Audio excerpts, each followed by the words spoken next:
Let's go to NBC's Maura Barrett now at the White House, where President departed earlier this morning. The White House announcing today that Biden has tested negative for a second day, tested negative of COVID.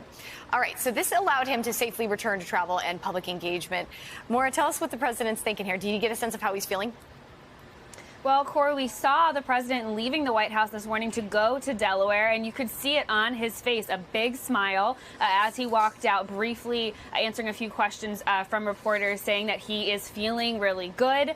And you can see in the video here, he's taking his mask off, walking out to leave for Rehoboth Beach, Delaware, where he reunited with his wife, the First Lady, after more than 2 weeks apart because he had that initial COVID positivity and then the rebound case for the last week where he was consistently testing positive. Now, also, when he left the White House this morning, reporters asked how he was feeling about the progress on the Inflation Reduction Act. And you see him giving that thumbs up, saying, I think it'll pass. And so he's been very in tune with what's been going on the Hill. He's been involved talking to lawmakers, senior officials at the White House, saying that they're feeling very optimistic about the progress that was made on Saturday. And the president obviously had been watching this very closely from isolation. And as he gets back out, he's cleared to travel again. He's in Rehoboth Beach with his wife, as I mentioned today. But then we also know that they're going to be going to Kentucky to visit with Governor Beshear and visit with families affected by that devastating flooding tomorrow. And then he has 2 bill signings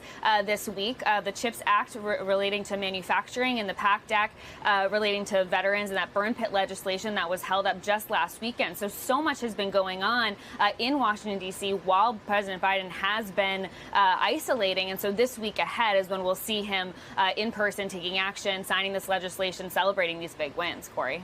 And possibly a second busy week with this additional legislation on the table.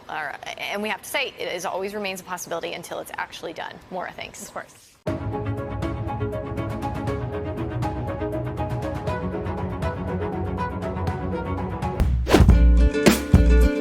And from there, we go to the Middle East, where for a third straight day, Israeli forces and Islamic militants are trading fire in the Gaza Strip as the death toll is climbing. Rocket explosions were reported on the outskirts of Jerusalem just this morning, Israel saying they've now killed a second militant leader since the start of their military offensive. The violence has killed at least 20 in Gaza and wounded hundreds more, according to the Gaza Health Ministry. Want to bring in now NBC's Matt Bradley, who's standing by for us in London. Matt, talk us through this. And as we have this conversation, kind of take us back to a few days ago and how this all started.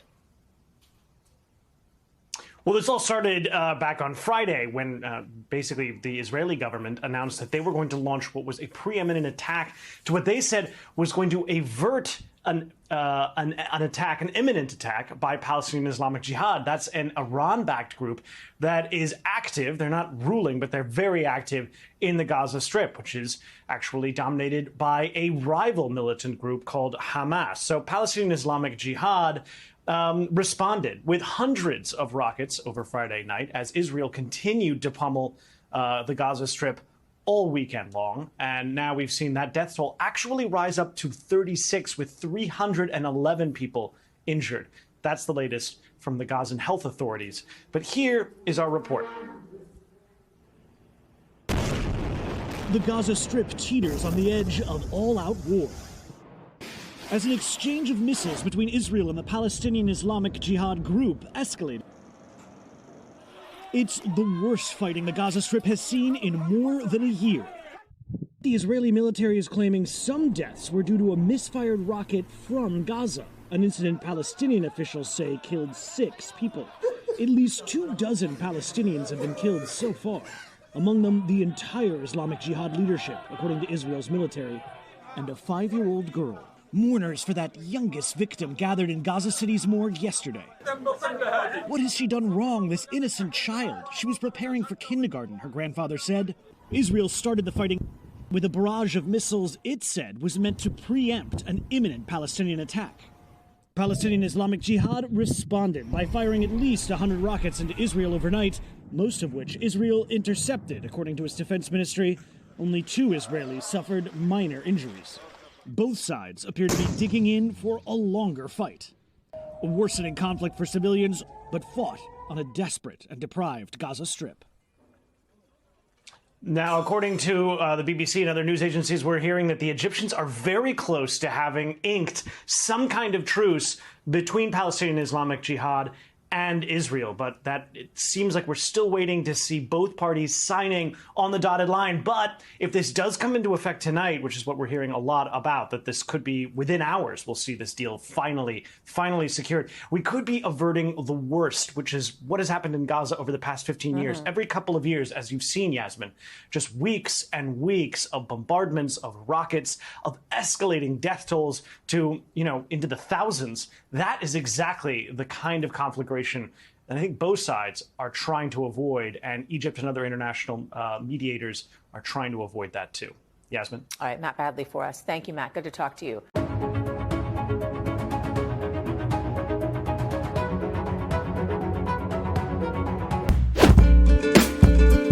The Inflation Reduction Act, currently being voted on by the Senate, includes the most significant climate change provisions in recent American history. According to the think tank Energy Innovation, its funding would cut national greenhouse gas emissions up to 41% by the year 2030.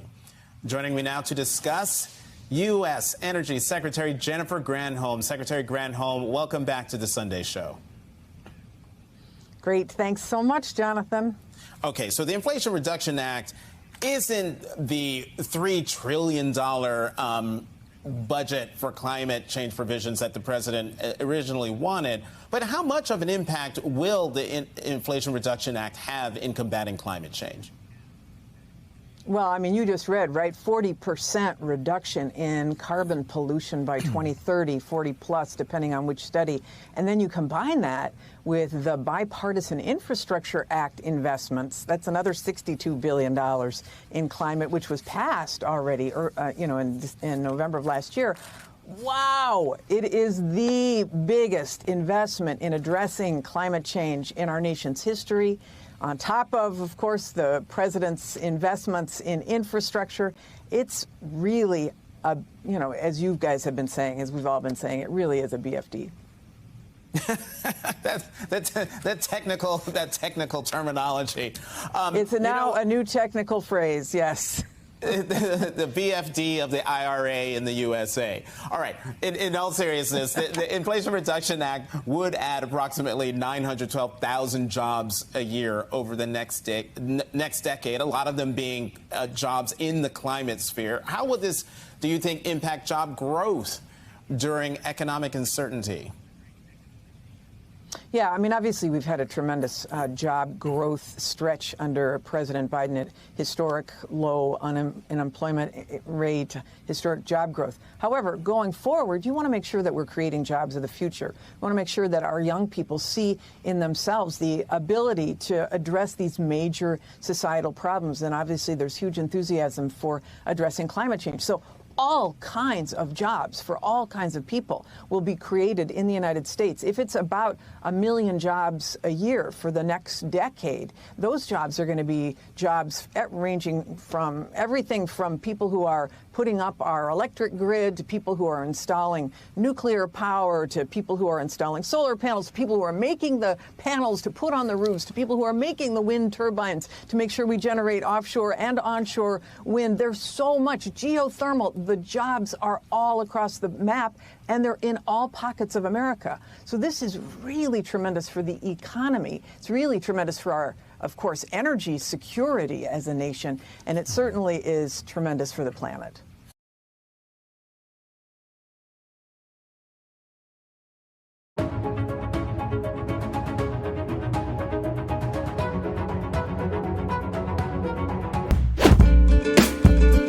In the affirmative, and the bill, as amended, is passed.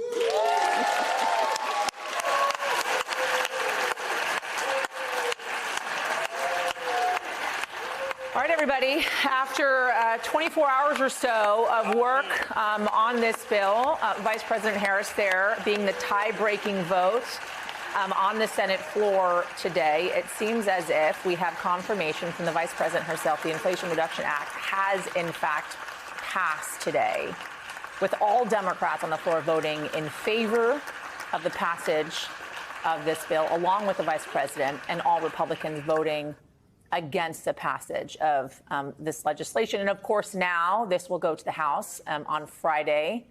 Let's listen in once again to Senator Schumer, who'll be speaking. Got to compose myself a little here. Every senator knows an undeniable truth. We can never do what we do without our amazing, incredible staff. They work behind the scenes. They never fall under the spotlight, but they do incredible work nonetheless. Now that we've finished passing the Inflation Reduction Act, I want to applaud all of the staffers, we already applauded them, but that's good, who made this possible, the hundreds of staffers who serve in Senate offices across the various committees.